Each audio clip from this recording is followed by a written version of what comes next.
오늘 수요일에 하나님께서 주시는 말씀은 이사야서 40장 1절에서부터 11절까지 말씀입니다.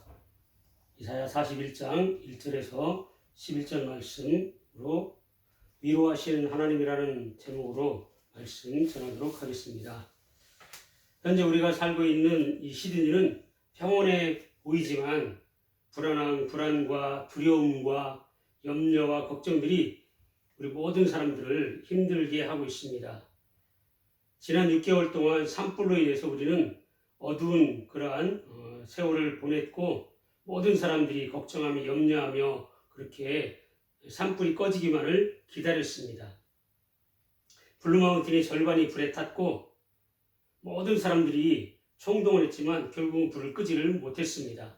그러나 결국 비가 와서 불길이 꺼지게 되었고 이 재난이 끝났습니다. 그리고 조금 지나 이제 산불이 끝나고 이제 살만하니까 이제 전 세계의 전염병인 이 코로나가 이 호주 땅에도 우리를 더 힘들게 하고 있습니다. 하나님께서는 왜 우리를 이토록 힘들게 하시는 건지 고민해 보셨습니까? 오늘 본문의 말씀은 바벨론에 의한 유다의 멸망의 예언의 말씀에 이어지는 하나님의 백성을 향한 위로의 말씀입니다. 이사야 39장 5절에서 7절에 보면 그런 말이 나옵니다.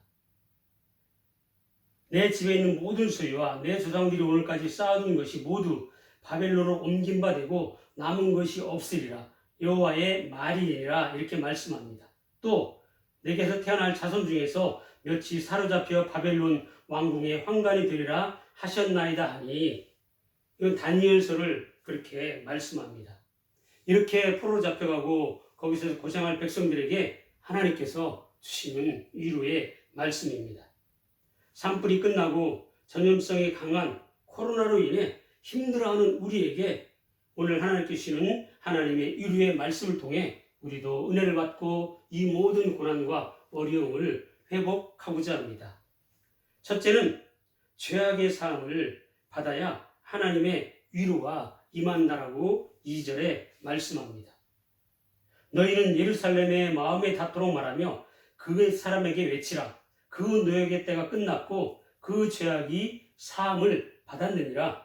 그의 모든 죄로 말미암아 여호와의 손에서 벌을 배나 받았느니라. 이렇게 말씀합니다. 히브리어 닐차의 원형은 라차로서 죄값을 지불하다는 뜻입니다. 창세기 3장 15절에서 19절에 보면 아담과 하와가 범죄하고 나서 하나님의 이 징벌이 죄값이 따르게 됩니다. 먼저 이 선악과를 따먹은 하와에게 하나님께서는 죄값을 고통을 더해 주십니다. 임신의 고통과 수고하고 자식을 낳고 평생 기르는 그러한 이 수고를 하게 된다라고 경고해 주셨고, 또 아담이 주신 그 죄값은 땅이 저주를 받아서 평생토록 수고하여야 그렇게 열매를 맺을 수 있다고 했습니다. 땅이 온건기를 낼 것이라고 했습니다. 그리고 결국에는 흙으로 돌아간다라고 죽음을 말씀합니다.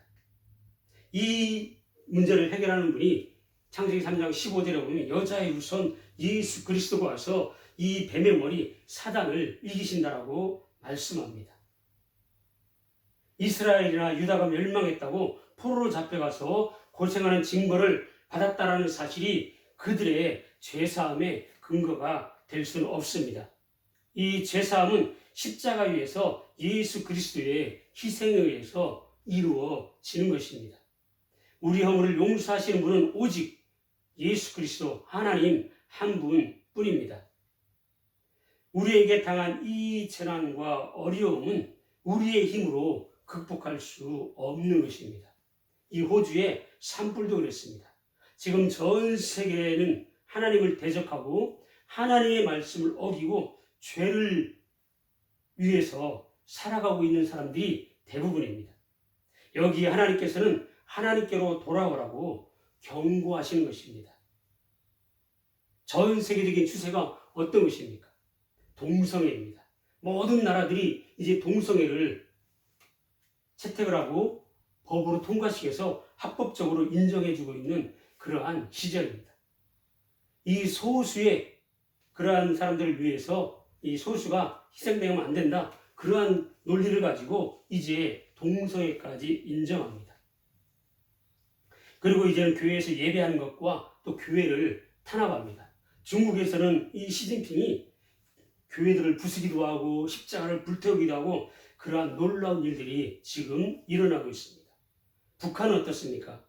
우리가 해방되고 나서 그때까지 북한에 약 2870개의 교회가 있었는데 지금은 모두 사라지고 이제 상징적인 교회 2곳만이 남아 있습니다. 전 세계적으로 하나님 멀리 떠나고 이러한 이 시대에 하나님께서는 우리가 죄를 회개하고 돌아오라고 말씀하시면서 이러한 고난과 어려움을 우리에게 주시는 것입니다.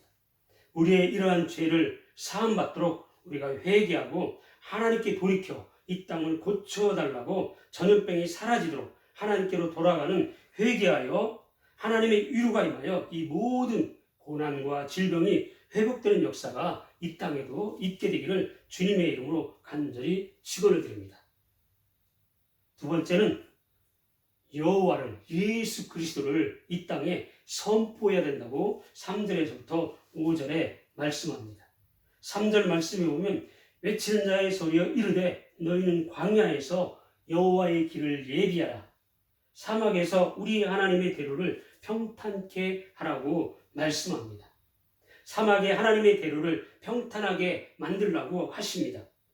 사막이 상징하는 것은 죽음의 땅, 심판의 땅이며 그 같은 땅에 하나님이 오신다라는 것은 저주 아래, 죄악 아래 있는 세상에 예수 그리스도가 오신다라는 것을 선포하는 예언의 말씀입니다.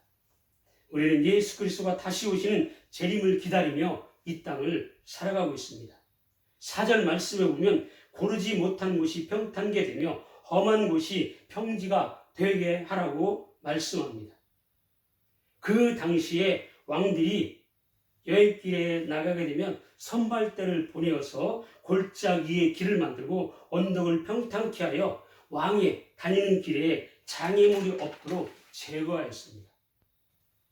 이것을 통해서 보면 이 세례 요한의 임무는 예수 그리스도의 오심을 준비하는 그러한 길이었습니다. 지금 우리의 시대는 진리가 세상을 다스리는 것이 아니라 이 비본질이 비진리가 이 세상을 이끌어 가고 있습니다. 진리는 오직 예수 그리스도 한 분이십니다. 비본질은 사단이며 악한 영들이 이끌어가는 것입니다. 우리는 이 시대에 예수 그리스도의 빛과 소금으로 진리의 자녀로 예수 그리스도의 복음을 선포해야 될 사명이 우리에게 있습니다. 우리는 지금 하나님께로 돌아가야 합니다. 이 전염병을 고쳐주시도록 회개하고 기도하고 예수 그리스도 땅에 선포하고 그 믿지 않는 자들에게 복음을 전해야 될 사명이 우리에게 있습니다. 이 시대에 하나님의 영광을 나타내는 성도가 되어야 합니다. 그래야 하나님께서 이를 사용하시고 축복하십니다. 여러분, 미국의 35대 대통령 존 F 케네디를 아실 겁니다. 그는 대통령에 출마하면서 이런 공약을 했습니다. 내가 대통령이 되면 학교에서 성경을 가르치지 않도록 하겠다. 학교에서 기도하는 것, 예배하는 것을 없애겠다. 이렇게 공약합니다. 그 당시 미국에는 이러한 청교도 신앙으로 세워진 그러한 나라이기 때문에 이 학교에서 예배를 드리고 성경을 가르치는 그러한 제도가 있었습니다. 그런데 이민자들이 와서 이것 때문에 힘들어합니다. 그래서 존 F 케네디는 이 소수의 민족이 차별당해서는 안 된다. 이 차별하지 말자. 이걸 통해서 이런 공약을 해서 결국에는 대통령이 되게 됩니다. 그리고 이제 학교에서 성경을 가르치지 못하게 하고 이제 예배 드리는 것도 금했던 것입니다. 그로부터 미국이 어떠한 길을 걷고 있습니까? 에이즈와 수많은 질병과 이제 마약과 총기와 여러 가지 사고들이 미국을 뒤덮고 있습니다. 여러분, 하나님을 떠나면 하나님께서 경고하십니다. 이것은 세계 이스라엘의 역사를 통해서도 우리는 알 수 있습니다. 그렇기 때문에 우리는 이러한 혼란의 시기에 하나님께로 돌아가야 합니다. 하나님께서 이 땅을 고쳐주시도록 우리가 예수 그리스도를 의지하고 그 하나님께 기도하고 복음을 전해서 이 시대를 진리가 다시 이 나라를 이 땅을 다스리는 그러한 나라가 되도록 우리가 이 땅에서 빛과 소금의 역할을 감당하는 저 여러분 되기를 주님의 이름으로 간절히 부탁을 드립니다. 세 번째는 말씀을 영원히 간직하고 선포하라고 6절에서 8절에 말씀합니다. 모든 것은 사라지고 변합니다. 6절 말씀에 보면 이렇게 말씀합니다. 말하는 자여 소리여 이르되 외치라. 대답하되 내가 무엇이라 외치리까 하니 이르되 모든 육체는 풀이요 그의 모든 아름다움은 들의 꽃과 같으니 풀은 마르고 꽃은 시든다고 했습니다. 모든 것은 변하게 되어 있습니다. 저 여러분의 젊음의 시절의 사진을 보신 적 있습니까? 지금의 내 모습은 어떻습니까? 앞으로 10년, 20년, 30년, 40년, 50년 후에 우리의 모습은 어떨까요? 육체는 풀이요 말씀했습니다. 저희 뒷마당에 잔디를 깎아서 이 쓰레기통에 집어넣으면 하루만 지나면 풀이 다 죽고 썩기 시작합니다. 7절 말씀에 보면 풀은 마르고 꽃은 시든다고 했습니다. 우리 인생들의 모습을 말씀합니다. 평생 살 것 같습니까? 길어야 우리가 100년입니다. 그 후가 중요합니다. 8절에 보면 풀은 마르고 꽃은 시드나 우리 하나님의 말씀 영영이 설이라고 했습니다. 풀은 마르고 꽃은 시들지만 하나님의 말씀은 영원하다는 것을 믿으시기 바랍니다. 계시록 3장 20절에 말씀했습니다. 누구든지 내 음성을 듣고 문을 열면 내가 그에게로 들어가 그로 더불어 먹고 그는 나와 더불어 먹으리라 그랬습니다. 내 안에 예수 그리스도가 살아계시고 세상의 육신적인 것, 죄로부터 우리가 살지 않고 오직 하나님의 말씀으로 살아가는 자는 이 땅에뿐만 아니라 천국에서 영원히 살게 된다는 것을 믿으시기 바랍니다. 영원한 말씀, 하나님과 함께하는 그 천국에 우리가 간다라고 올라갈 것이라고 말씀합니다. 영원한 말씀으로 영원한 삶을 예비한 성도가 되시기 위해서 하나님의 말씀을 늘 우리 가슴에 새기고 그 말씀이 나의 양식이 되도록 우리가 노력하고 이 말씀을 전해야 될 의무가 우리에게 놓여 있습니다. 이러한 힘들고 어려운 시기에 우리는 예수 그리스도의 사랑을 전해야 합니다.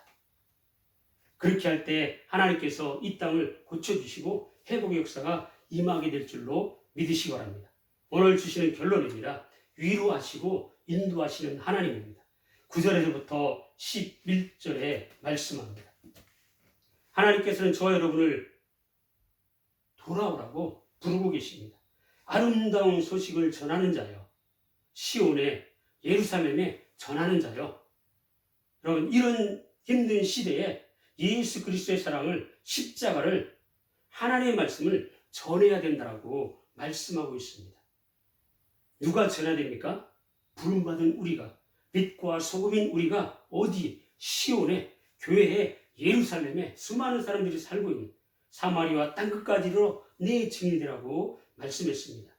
그러면서 말씀합니다. 너는 힘써 소리를 높이고 두려워하지 말고 하나님을 보라고 말씀합니다. 그럼 코로나 때문에 얼마나 답답하고 힘드십니까? 집안에만 있어야 되고 나가지도 말라 그러고 나가면 벌금을 내야 된다고 우리를 어렵게 하고 있습니다. 이럴 때 우리는 집안에서 가만히 있을 것이 아니라 하나님의 말씀 묵상하고 자녀들과 함께 기도해야 합니다. 하나님께로 돌아가야 합니다. 연약한 우리의 이웃들을 위해서, 형제들을 위해서, 약한 성도들을 위해서 기도해야 합니다. 연약한 자들을 도와야 합니다.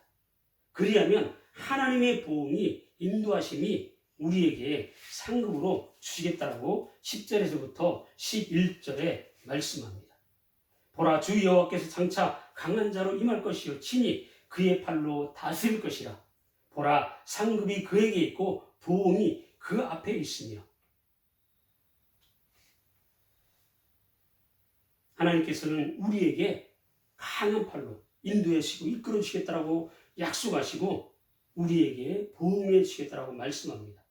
오늘 우리에게 주신 말씀을 통해 우리는 모든 죄를 철저히 하나님께 회개하고 죄사함 받고 이 땅에 예수 그리스도를 선포하고 복음을 전하고 부활을 준비하며 영원한 생명의 말씀을 이 모든 힘든 환난과 두려움으로 인해 살아가는 그러한 자들에게 예수 그리스도를 증거하고 선포하고 전해서 하루속히 이 모든 두려움과 환난과 질병을 이겨내는 저와 여러분이 되기를 주님의 이름으로 간절히 축원을 드립니다. 아멘.